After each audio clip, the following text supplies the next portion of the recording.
अस्सलाम वालेकुम एवरीवन। तो आज हम डिस्कस करेंगे the structure of the leave का क्या स्ट्रक्चर है, वो कौन कौन से फंक्शंस परफॉर्म करता है, उसके क्या क्या पार्ट्स हैं। तो वो आज सब इस वीडियो में डिस्कस करेंगे। तो सबसे पहले लीव क्या होता है। लीव किसी भी प्लांट का फोटोसिंथेटिक पार्ट होता है, फोटोसिंथेटिक स्ट्रक्चर होता है, ठीक है, जिसके अंदर फोटोसिंथेसिस का प्रोसेस परफॉर्म हो रहा होता है।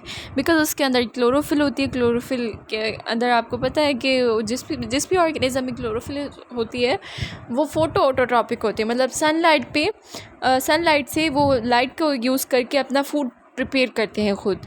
मतलब कि प्लांट्स ऑटोट्रॉपिक हैं, फोटो ऑटोट्रॉपिक, ठीक है। देन अब यहाँ पे आपको एक यहाँ से सबसे पहले आपको कुछ चीज़ों को समझना पड़ेगा स्ट्रक्चर ऑफ द लीफ को समझने के लिए। यहाँ पे मैंने जिस पॉइंट पे इंसर्कल किया हुआ है, ये पॉइंट है बेसिकली नॉड कहते हैं इसे। नॉड वो पॉइंट होती है जिससे लीव मतलब अराइज होता है, फिर फर्दर उससे ब्रांचेस बनती हैं मेन स्टेम से, ठीक है। मेन स्टेम से जिस पॉइंट से भी लीव अराइज हो, लीव के ब्रांच अराइज हो, उससे हम नॉड बोलते हैं। और दो नॉड्स के दरमियान जो स्पेस होता है उसको हम इंटरनॉड बोलते हैं, ठीक है। Okay, remember this points. जो भी जहाँ से लीव अराइज होता है स्टेम में से, उस पॉइंट को क्या कहते हैं, नॉड कहते हैं। और दो नॉड्स के दरमियान जितना भी स्पेस होता है उन्हें हम क्या कहते हैं, उन्हें हम बोलते हैं इंटरनॉड, ठीक है। उसके बाद आता है एक मेजर टर्म जिसको हम एक्रोपेटल सक्सेशन कहते हैं। एक्रोपेटल सक्सेशन बेसिकली क्या होता है कि लीव्स में जो मैनेजमेंट होता है उसको हम एक्रोपेटल सक्सेशन कहते हैं। वो कैसे कि लीव में कुछ मैनेजमेंट इस तरह से होता है कि जो ओल्डर लीव्स होते हैं ना वो बेस पर होते हैं, बेस पर दिखाई देते हैं, और जो यंगर लीव्स मतलब अराइज होते हैं स्टेम में से, वो कहाँ पर होते हैं, वो टॉप पे होते हैं। So this is called acropetal succession in the leaves. This is the management. Okay, then अब आ जाते हैं हम उससे पहले ये आपको डायग्राम में नज़र आ गया एक और पिक्चर में जहाँ पे मैंने इंसर्कल किया हुआ है, तो उस पॉइंट को हम कहते हैं बड, ठीक है। In this picture you can see this is axillary bud, ठीक है। इसको हम बोलते हैं ऑक्सिलरी बड। अच्छा, बर्ड्स दो किस्म की होती हैं, आपको तो पता ही होगा। इन this picture you can C one is the terminal bud, second is the auxiliary bird, ठीक है। अच्छा, टर्मिनल बर्ड वो जो कि टॉप पे होती है, जहाँ से टॉप से मतलब कि लीव्स मतलब बन रहे होते हैं, ठीक है, लीव्स फैल रहे होते हैं। और एक बर्ड वो होती है जहाँ पे स्टेम और लीव के दरमियान का जो यहाँ पे आपने इंसर्कल जहाँ पे मैंने किया हुआ है, जिस पॉइंट पे जो कि एंगल दिख रहा है आपको ट्रायंगुलर, इस पॉइंट को हम कहते हैं एक्सिल, ठीक है। और यहाँ से भी बर्ड्स निकलती हैं, उसको हम बोलते हैं ऑक्सिलरी बर्ड, ठीक है। Remember this point, this is the very important point, ठीक है। इसको क्या बोलते हैं, ऑक्सिलरी बर्ड। वो किस लिए, क्योंकि इस पॉइंट का नेम है एक्सिल, ठीक है। और एक होती है टर्मिनल बर्ड जो भी टॉप पे होती है, और ये बर्ड आगे चल के ब्रांच बन जाती है। कहाँ से निकलती है, उस नोड से जो कि मैंने आपको बताया जहाँ से लीव अराइज होता है। अब आ जाते हैं स्ट्रक्चर ऑफ अ लीव पर। बेसिकली किसी भी लीव के 3 पार्ट्स होते हैं।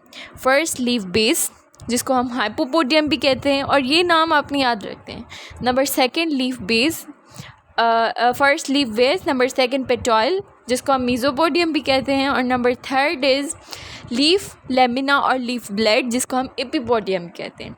सो वन बाय वन हम इसको डिस्कस करते हैं। Number first is leaf base जिसको हाइपोपोडियम भी कहा जाता है। इनमें कंफ्यूज नहीं होना, बस आपने नाम याद रखने हैं। हाइपोपोडियम, यहाँ पे मैंने इंसर्कल किया हुआ कि वो पॉइंट होती है जो कि नॉड को और लीफ की जो स्टेम है ना उसको कनेक्ट करती है, ठीक है। बिल्कुल छोटी सी पॉइंट होती है, राइजिंग पॉइंट होती है, जहाँ से लीफ को और नॉड को आपस में कनेक्ट करने की जगह को हम हाइपोपोडियम कहते हैं। That's clear. Number second petiole. अब यहाँ पे मैंने आंसर कर लिया है, पेटॉयल क्या होता है, मीजोपोडियम। ये जो लीफ की स्टेम है जिससे लीफ अटैच है, इसको हम पेटॉयल कहते हैं सिंपली। इसका क्या फंक्शन है कि बहुत ही फ्लेक्सिबल होता है और फ्लेक्सिबिलिटी प्रोवाइड करता है लीव को। क्या करता है कि ये फ्लेक्सिबिलिटी प्रोवाइड करता है लीव को, ठीक है। ये बहुत ही फ्लेक्सिबल होता है। That's why during the winds या कोई भी ऐसी ख़राब मौसम हो जाए जिसमें बहुत ज़्यादा हवाएं लग रही हो, तो उनमें फ्लेक्सिबिलिटी का काम ये मतलब ये फ्लेक्सिबिलिटी प्रोवाइड करता है लीव को। Okay, number third is the leaf lamina और लीफ ब्लेड, जिसको हम एपिपोडियम भी कहते हैं। ये whole part green part of the plant है, flat green and the expanded part of the leaf, जिसके पास वीन्स होती हैं, वीनलेट्स होती हैं। ठीक है, यहाँ पे मैंने इंसर्कल किया कि ये जो बीज की जो मेजर वीन है इसे हम कहते हैं मिडरिब।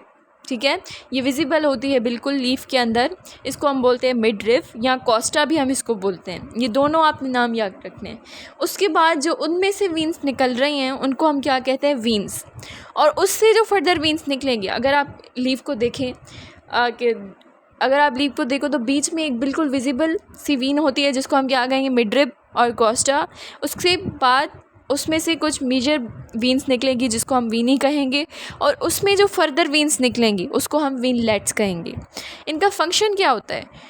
अच्छा, वीन्स का दो फंक्शन होता है। एक तो वो प्रोवाइड करती है रिजिडिटी टू द लीफ, मतलब कि उसको सपोर्ट करने में उसको हार्डनेस प्रोवाइड करती है, बिकॉज ये पूरे लीफ में फैली हुई होती हैं, दैट्स वाई।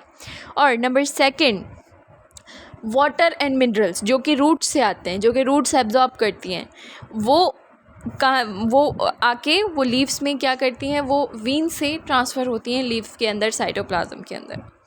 तो आई होप आपको समझ में आ गया होगा नॉड वगैरह का कॉन्सेप्ट, कि लीफ के 3 पार्ट्स होते हैं। नंबर फर्स्ट हाइपोपोडियम, नंबर सेकंड मीजोपोडियम जो कि फ्लेक्सिबिलिटी प्रोवाइड करता है, और नंबर थर्ड इज़ एपिपोडियम जो कि होल लीफ स्ट्रक्चर है जिसके अंदर वीनलेट्स और मिडरिब होती हैं और कोस्टा।